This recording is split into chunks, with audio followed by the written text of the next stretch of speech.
Welcome to this series of STA630 short lectures. ये STA630 की short lecture series की video है। Complete series इस चैनल के ऊपर अपलोड की जा रही है और आज की वीडियो के अंदर आपको लेक्चर नंबर 2 करवाया जा रहा है। तो शुरू करते हैं आज के इस ट्यूटोरियल को। तो आज के इस ट्यूटोरियल के अंदर साइंटिफिक मेथड है और साइंटिफिक मेथड जो एक सिस्टमेटिक अप्रोच है जिसको यूज़ करते हुए डेवलप किया जाता है और टेस्ट किया जाता है जो भी साइंटिफिक नॉलेज होती है उसी को। और अगर हम नॉलेज की बात करें so every human knowledge is not science. तमाम जितनी भी ह्यूमन नॉलेज है वो साइंस नहीं, मतलब इनकी हर ह्यूमन नॉलेज साइंस हो ये ज़रूरी नहीं है। हर तरह की नॉलेज को हम साइंस नहीं कह सकते। इसी वजह से जो हमारे डेवलपमेंट हम देखते हैं तो हर तरह की डेवलपमेंट ज़रूरी नहीं है साइंस की वजह से हुई हो। So science is a method. Science जो एक मेथड है, एक तरीका होता है, एक सिस्टमेटिक अप्रोच होती है अंडरस्टैंड करने के लिए जो हमारी आसपास की दुनिया है उसको। प्रोसीजर टू प्रोड्यूस नॉलेज, एक प्रोसीजर है नॉलेज प्रोड्यूस करने का, क्योंकि साइंस के अंदर क्या होता है कि स्टेप बाय स्टेप प्रोसेस होता है जनरेट करने के लिए नई नॉलेज और जो अंडरस्टैंडिंग होती है, i.e. Discovering uniformities, principal laws in this universe. तो जो गोल होता है साइंस का वो आइडेंटिफाई करना होता है पैटर्न को, रिलेशनशिप को, अंडरलाइंग रूल जो कि गवर्न करते हैं बिहेवियर जो है फिनोमेना यूनिवर्स का के अंदर। और यूनिफॉर्मिटीज़ की अगर हम बात करें तो पैटर्न या जो कंसिस्टेंसीज होती हैं नेचर के अंदर, और प्रिंसिपल जो कि फंडामेंटल कॉन्सेप्ट जो कि गवर्न करते हैं बिहेवियर। और लॉज की हम बात करें सो यूनिवर्सल और जो फंडामेंटल प्रिंसिपल डिस्क्राइब करते हैं बिहेवियर को। और साइंस के अंदर के ज़रिए हम क्या करते हैं, अंडरस्टैंड करते हैं जो नेचुरल वर्ल्ड है, हमारी जो कुदरत की जो दुनिया है कुदरती। So process of sensory experiences. Sensory experience की अगर हम बात करें तो हमारे जो अपने सेंसेस हैं, जैसे कि हम देखते हैं, हम आवाज़ सुनते हैं, हम जो है वो टच करते हैं चीज़ों को, हम टेस्ट भी करते हैं, हम स्मेल भी जो है वो करते हैं। सो ऑब्जर्वेशन की जाती है, फिर रेपिटेशन की जाती है, फिर री ऑब्जर्वेशन। ऑब्जर्वेशन अगर हम देखें तो केयरफुली ऑब्जर्व करना किसी एक फिनोमेना या इवेंट को, और इसके अलावा रेपिटेशन के अंदर रिपीट किया जाता है ऑब्जर्वेशन ताकि वेरीफाई करें फाइंडिंग, और री ऑब्जर्वेशन री एग्जामाइन करते हैं फिनोमेना ताकि कन्फर्म करें या रिफाइन करें जो हमारी इनिशियल जो ऑब्जर्वेशन होती है। So by repeating the observation researcher want to be finite और डेफिनेट और पॉजिटिव। रिपीट करते हुए ऑब्जर्वेशन रिसर्चर्स का एम होता है कि इंक्रीज करें कॉन्फिडेंस, उनकी फाइंडिंग्स में रिड्यूस करें एरर्स या बायसेस, और इस्टेब्लिश करें क्लियर अंडरस्टैंडिंग जो है वो फिनोमेना की। And this approach is called positivism. इसको पॉजिटिविज्म भी कहलाई जाती है। अप्रोच और पॉजिटिविज्म एक फिलोसफिकल अप्रोच है जो कि एम्फेसाइज करती है एम्पेरिकल एविडेंस, ऑब्जेक्टिविटी और साइंटिफिक जो मेथड है। So results are organised, systematised and made part of the body of knowledge. Results को ऑर्गेनाइज किया जाता है, रिसर्च फाइंडिंग जो है उनको स्ट्रक्चर किया जाता है, प्रेजेंट किया जाता है लॉजिकल और कोहेरेंट तरीके से। और सिस्टमेटाइज की हम बात करें, रिजल्ट एनालाइज होता है, कैटेगराइज होते हैं, यूज़ करते हैं एक सिस्टमेटिक अप्रोच। और made part of the body knowledge की बात करें सो रिसर्च फाइंडिंग जो है उनको डॉक्यूमेंटेड किया जाता है, शेयर किया जाता है, इंटीग्रेट किया जाता है। और ये प्रोसेस इंश्योर करता है कि रिसर्च फाइंडिंग रिलायबल हैं, वैलिड हैं, यूज़फुल हैं। सो स्पेशल फीचर अगर हम देखें साइंटिफिक मेथड के, तो उसमें पहला आता है हमारे पास एम्पेरिकल। सो जो कि है ऑब्जर्वेबल फिनोमेना, यानी कि बेस्ड करता है ऑब्जर्वेशन या एक्सपीरियंस के ऊपर।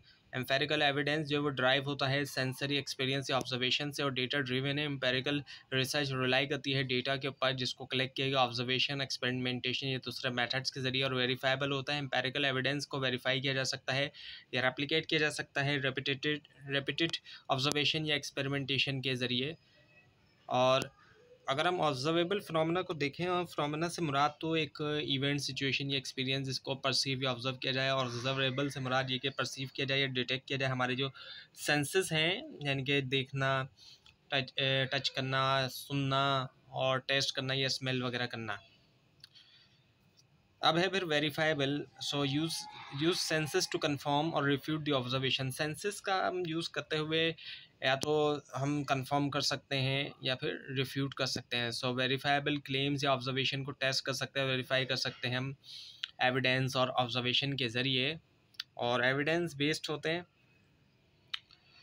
वेरीफाइबल क्लेम्स रिलाई करते हैं एम्पेरिकल एविडेंस के ऊपर जिनको मेजर या एक्सपीरियंस। और सेंसरी एक्सपीरियंसेस की हम बात करें, हमारी जो अंडरस्टैंडिंग है वो बेस करती है सेंसरी एक्सपीरियंसेस के ऊपर। वही चीज़ आ गई यहाँ पर जिसमें देखना, सुनना, टच करना, टेस्ट करना और स्मेल करना। और इंट्यूशंस को अगर हम देखें, intuitions and revolutions are out. अच्छा, ये एक चीज़ है कि जो इंट्यूशंस और रेवोल्यूशन है वो आउट हैं, यानी कि जो इंट्यूशंस होती हैं जैसे कि गट फीलिंग हो गई,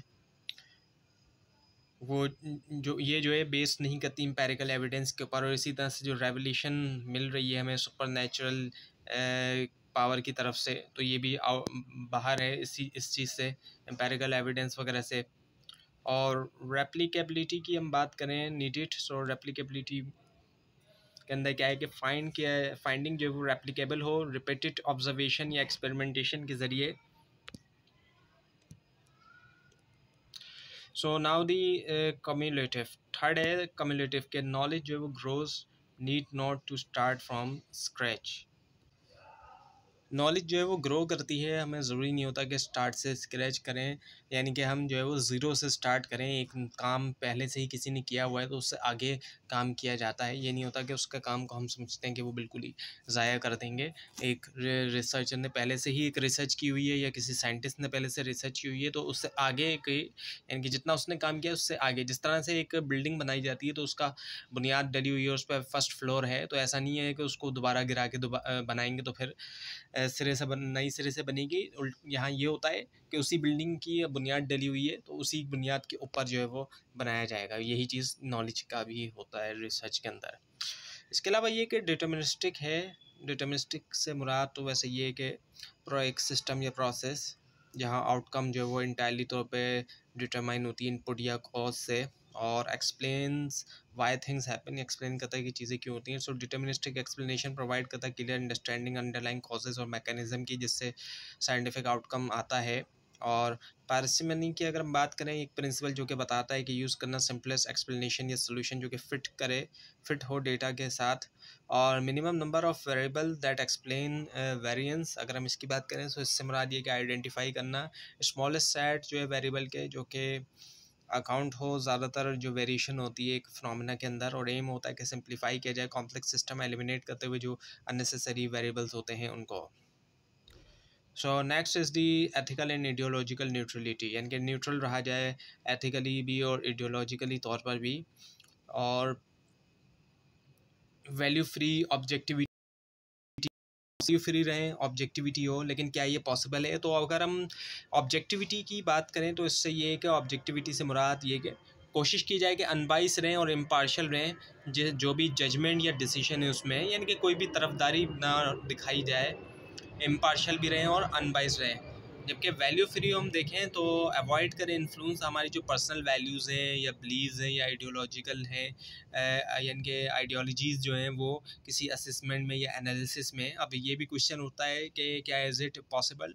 सो जो पॉसिबिलिटी है कंप्लीट एथिकल और आइडियोलॉजिकल न्यूट्रलिटी की, ये डिबेटेड है स्कॉलर्स के दरमियान। कुछ कहते हैं ऐसा हो भी सकता है, लेकिन बहुत से कहते हैं ऐसा पॉसिबल नहीं है। टोटल ऑब्जेक्टिविटी जो है वो इम्पॉसिबल है, क्योंकि कहीं ना कहीं हमारे एक्सपीरियंस बाइस और कल्चरल बैकग्राउंड भी जो है वो आ जाता है। इसी तरह साइंटिस्ट का भी कल्चरल बैकग्राउंड, उनकी बाइसेस और ये तमाम चीज़ें जो है वो असरअंदाज होती हैं जब कभी भी रिसर्च होती है। तो साइंटिस्ट हो गया, रिसर्चर हो गया, कहीं ना कहीं थोड़ी बहुत अगर वो कोशिश भी करते हैं, खैर ऑनेस्ट होते हैं तो यकीनन वो पूरी कोशिश करते हैं, लेकिन थोड़े बहुत रिफ्लेक्ट कभी कभी कर जाती है।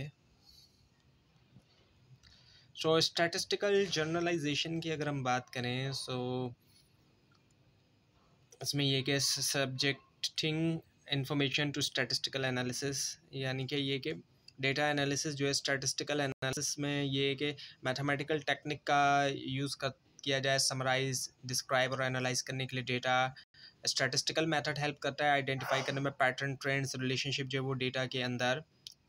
और ये कि statistics is a device for comparing what is observe and what is logical expected. Statistic एक डिवाइस है जिसके ज़रिए कंपेयर किया जा सकता है कि क्या ऑब्जर्व किया जाए और लॉजिकली तौर पे जो है वो क्या एक्सपेक्टेड है इन दोनों के दरमियान। ज़ाहिर बात है इन दोनों के दरमियान फ़र्क भी हो सकता है, तो स्टैटिस्टिक जो है एक डिवाइस का काम करता है। सो स्टैटिस्टिकल टेस्ट कंपेयर करते हैं कि ऑब्जर्व डेटा को इसके साथ जो कुछ एक्सपेक्टेड है एक स्पेसिफिक हाइपोथेसिस या मॉडल के अंदर, और स्टैटिस्टिकल मेथड्स यूज़ करते हुए डेटा देखा जाता है कि क्या ऑब्जर्व डेटा सपोर्ट करता है, रिजेक्ट करता है हाइपोथेसिस को। नाउ द रैशनलिज्म यानी रीज़न बेस्ड। सो ये एम्फोसाइज करता है यूज़ ऑफ रीजंस और लॉजिक के अंडरस्टैंड करें जो वर्ल्ड है, और लॉजिकल इंक्वायरी हो, क्योंकि रैशनलिस्ट जो है वो रिलाई करते हैं लॉजिकल इंक्वायरी और आर्गूमेंटेशन के ऊपर कि डेवलप करें और वैल्यूट करें आइडियाज़ को। और employ rigorous rules of logic अगर हम देखें, सो डिडक्टिव रीजनिंग होती है, रैशनलिस्ट यूज़ करते हैं डिडक्टिव रीजनिंग के ड्राइव निकाले कंक्लूजन प्रीमाइसिस से। और आर्गुमेंटेशन की अगर हम बात करें, रैशनलिस्ट इंगेज होते हैं लॉजिकल आर्गुमेंटेशन में कि एवेल्यूएट करें आइडियाज़, टेस्ट, हाइपोथेसिस और एक कंक्लूजन तक जो है वो पहुँचे।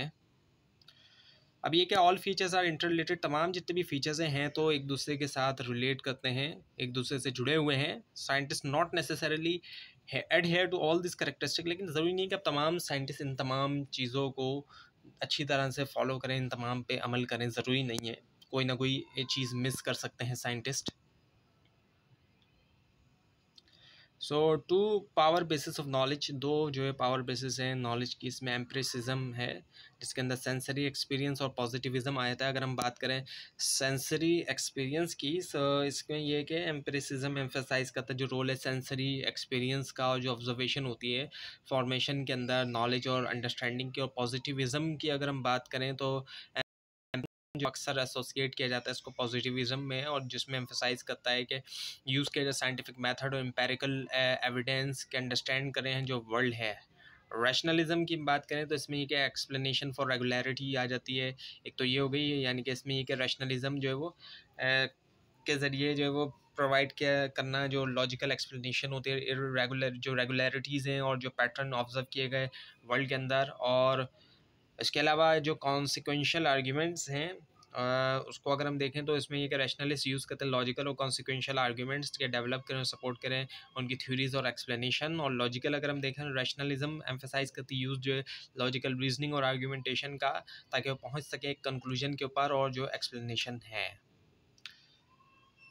So anybody following the set procedure of research is doing scientific research. तो आपको जितने भी ये बताए गए चीज़ें बताई गई हैं, पूरा जो प्रोसीजर बताया गया है, अब कोई भी शख्स अगर वो ये चीज़ कर रहा है तो वो एक्चुअली साइंटिफिक रिसर्च कर रहा है। वो सिर्फ रिसर्च ही नहीं कर रहा बल्कि वो साइंटिफिक रिसर्च जो है वो कर रहा है।